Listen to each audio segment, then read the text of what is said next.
Welcome back guys to O2BT Tutorials. This is Basics of RegEx, and in this video I'm going to be talking about the building blocks. So we're going to be talking about how to actually construct regular expressions, how we format them, what they're composed of, and by the end hopefully you'll be able to make your own regular expressions for whatever you need them for. Alright, let's get started. Okay, so what I have open in front of me is this very useful little web app called RegExR. And I definitely would recommend that you follow along using that and further use this app to develop your understanding and learning of RegEx.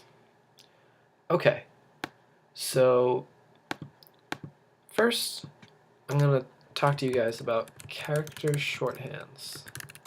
Okay, just erase this here.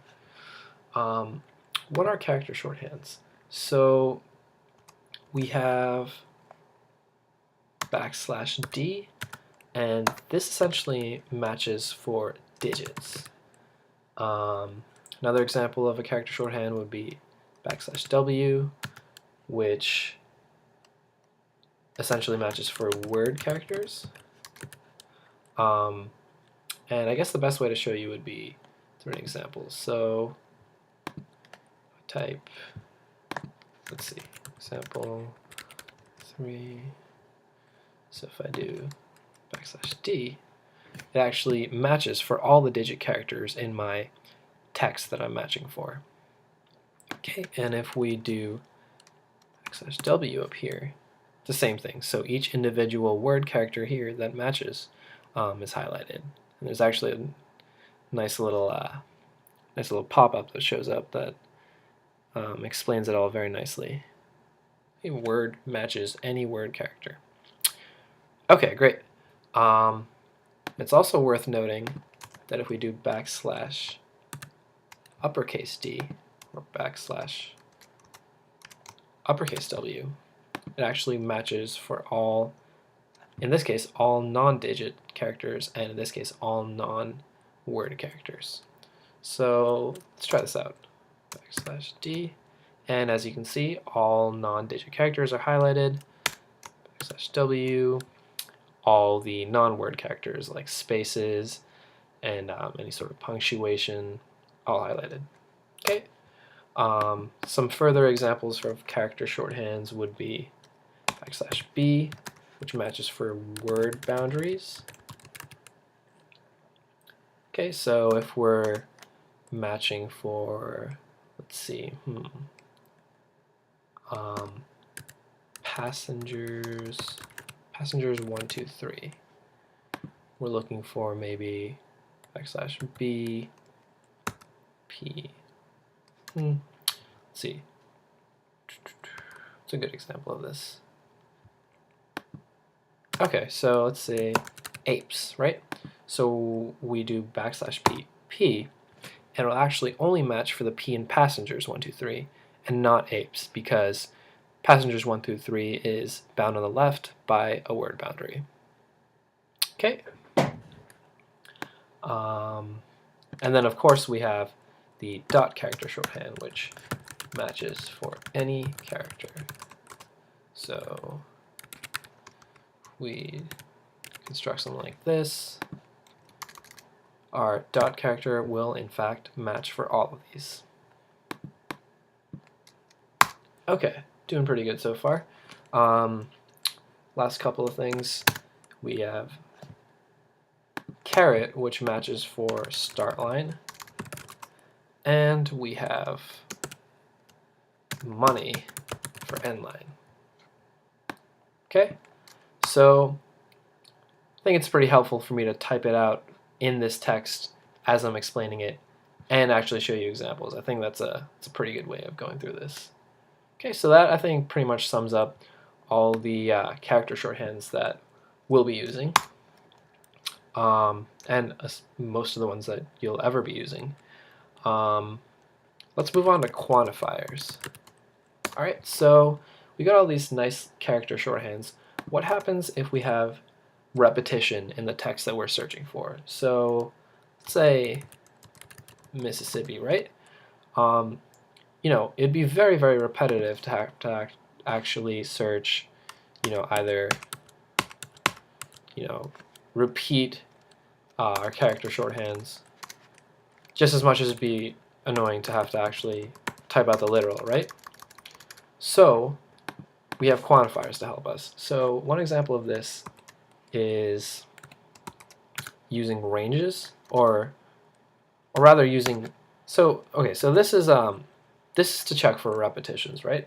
So one example of this would be if we do MIS and then we use this sort of range quantifier, right?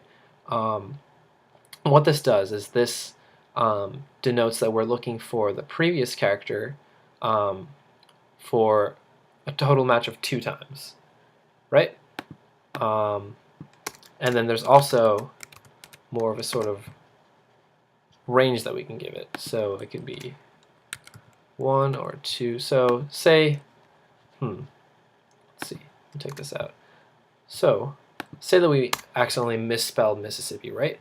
So if I give it a range of between 1 and 2 for this quantifier S, it's actually going to match for both this segment of Mississippi and this one.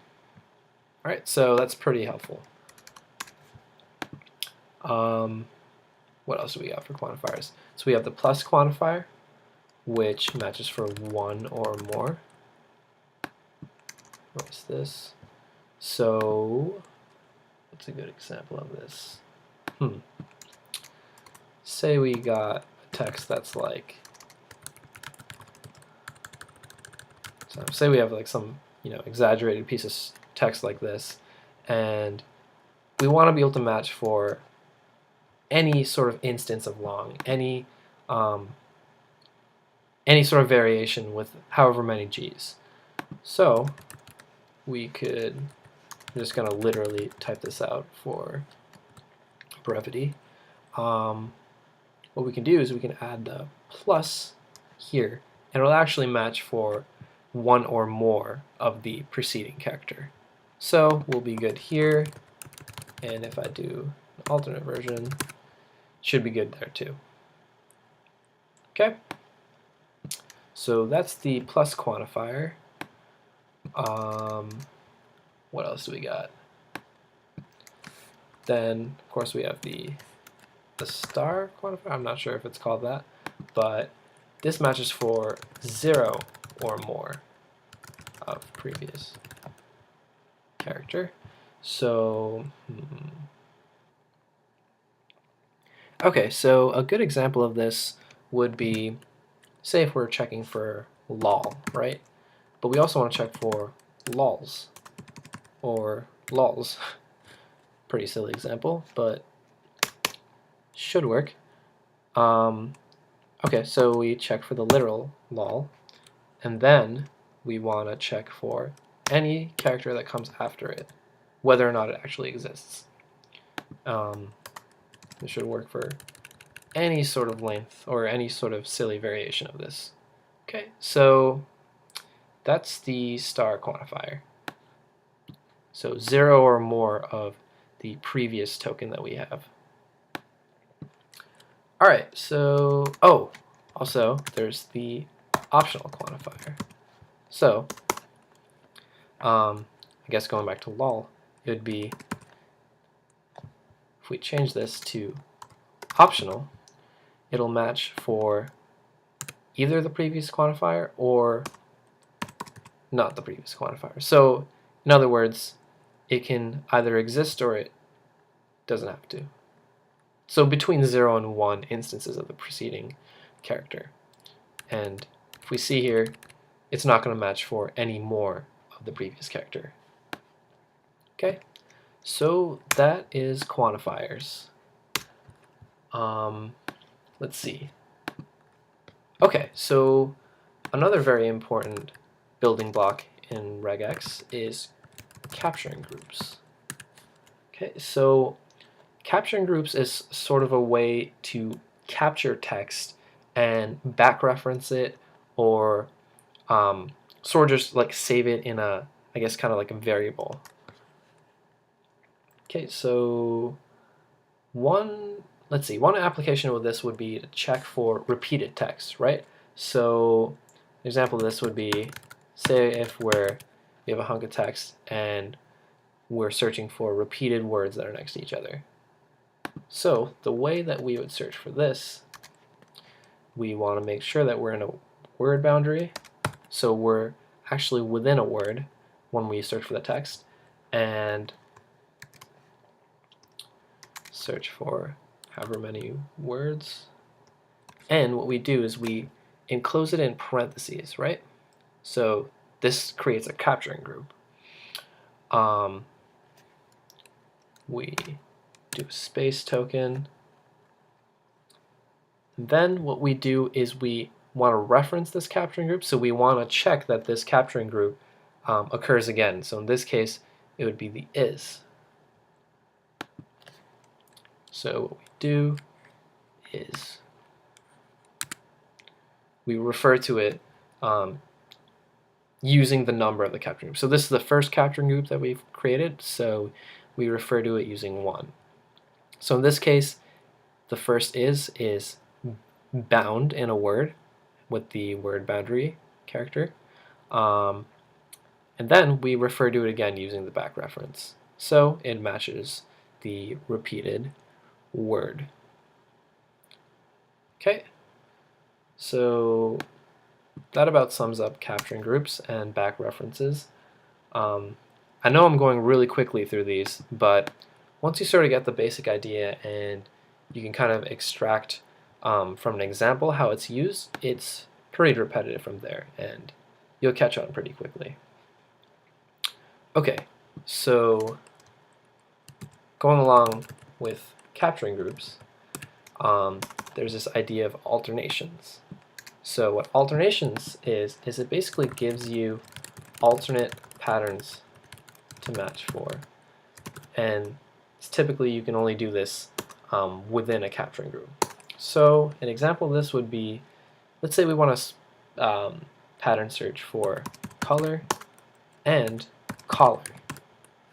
Okay, so the way that we would format a regular expression is, again, I'm just going to do the literal for the first 3 characters here. And then what we do is we can alternate between an O after this or an LA. And then we close it off with an R. And as you can see, it'll match for both color and collar with the alternation within our capturing group. Okay. So I guess the last thing I want to go over in terms of building blocks would be character classes. So character classes give you a range, so to speak, of different character values to choose from when you're formulating a token for your regular expression. So an example of this would be ABC. So our token can be either A, B, or C. Another way we can actually write that is A through C. So we're actually giving a range. And actually a very interesting thing you can do with character classes is you can also negate them. So what this means is if you have a character, or sorry, a caret character at the very beginning of your character class, what you're essentially saying is match for any character not in this class. Okay, so okay, trying to think of an example. So say we're pattern matching for a username with alphabetics in the start, but needs numeric characters at the end. So something like that, right? So what we would do is we'd search for word characters. So it can be any number of word characters, right? We're not restricting the number, so it's 1 or more. Then what we'll do is we'll create a character class saying that it can be any, essentially what we're doing is we're creating a character class saying that we don't want any alphabetic characters right at the end, So what we're going to do is we're going to do a negate symbol, and we're going to do the range of A through Z. So what we're saying is that it can be any character that is not in this set. And I guess to sort of make this more specific is, say we want a username with numbers at the end, but exactly 3 numbers, right? So we can use a quantifier that I just previously talked about. So what we do is we can quantify it using this, right? So, it's interesting that it matches for those guys too. But essentially what this is saying is that we can have any number of word characters, and then anything that is not, 3 characters specifically, that are not in the range of A through Z. Okay, so that about wraps up character classes. And those are the basic building blocks of regular expressions. So just to summarize, we have character shorthands. Wow, it's matching for that. We have our quantifiers, capturing groups, and the back referencing that I was talking about. Alternations, and character classes. Oh. Okay, so I think that about wraps up sort of the basic building blocks or basic constructs of regular expressions. In the next video and in future videos, I'd actually recommend having some sort of reference or cheat sheet with you. While I did obviously go through some basic examples of all these, obviously no one expects you to memorize or sort of know them off the top of your head, at least not yet anyways. So definitely feel free to refer to the cheat sheets and the tutorials on this website as well, and any other websites, in terms of remembering sort of more of the specifics of each of these concepts. So thanks a lot for watching, and in the next video we're probably going to do some more examples and sort of learn more about how to create complex strings of all these different concepts that we talked about. Alright, so thanks again for watching. Feel free to leave a comment, subscribe, and see you in the next video.